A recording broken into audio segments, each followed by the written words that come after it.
Buenos días, compañeros y profesora. El día de hoy mi grupo de trabajo está conformado por María Fernanda Ortiz Rizo, Javier Andrés Muñoz, María José Sánchez y quien les habla, Luisa Fernanda Borrego Jácome. Nosotros les vamos a hablar sobre el pensamiento espacial y los sistemas geométricos.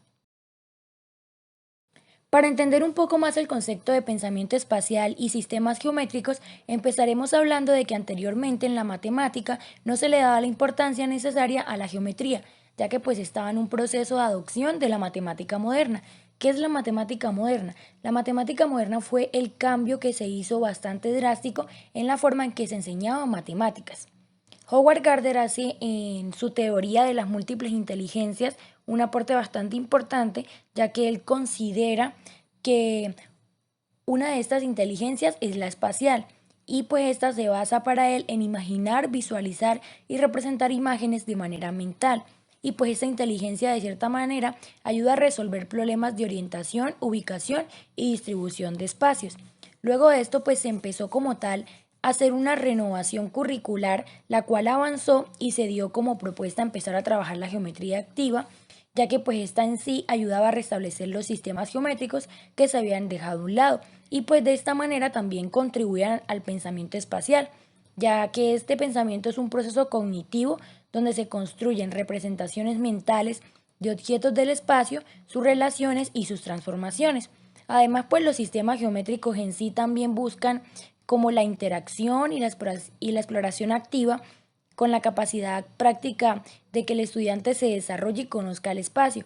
Por ejemplo, el niño puede conocer el espacio manipulando objetos, localizando situaciones en el entorno y efectuando desplazamientos.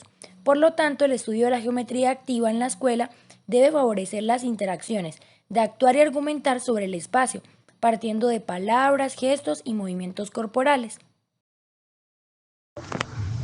Geometría activa. La geometría activa busca que el estudiante, para el dominio del espacio, interactúe más con este mismo y lo puede hacer moviéndose, dibujando y construyendo y de esta forma llegar a la conceptualización o representación interna.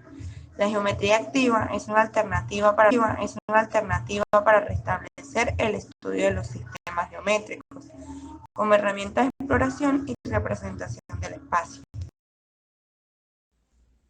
Ahora hablemos de las transformaciones.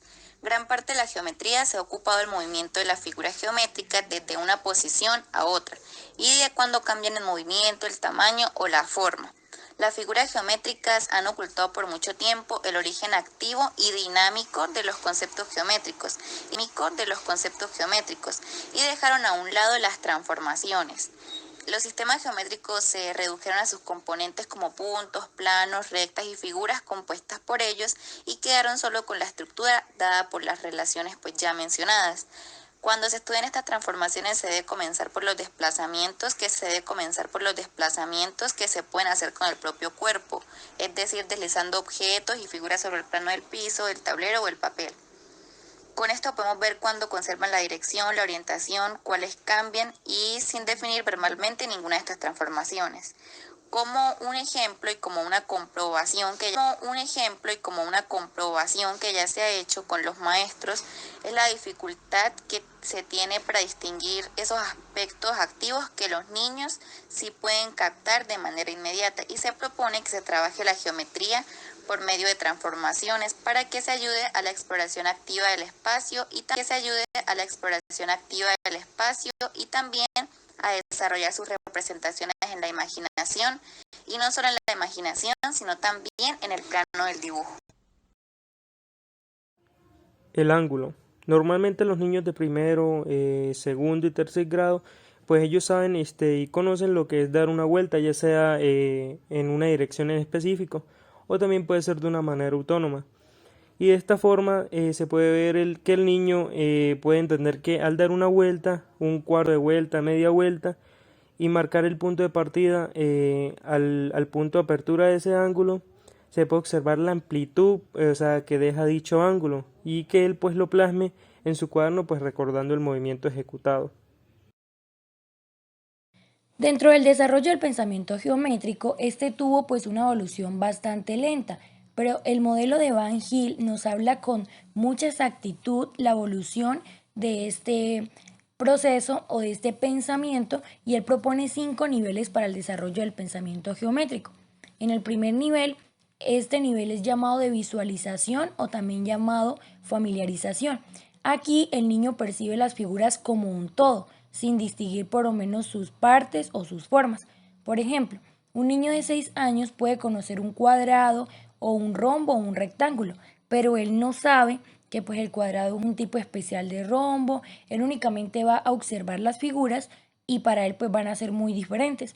En este nivel, pues los objetos sobre los cuales los estudiantes razonan son las clases de figuras reconocidas visualmente, como de la misma forma.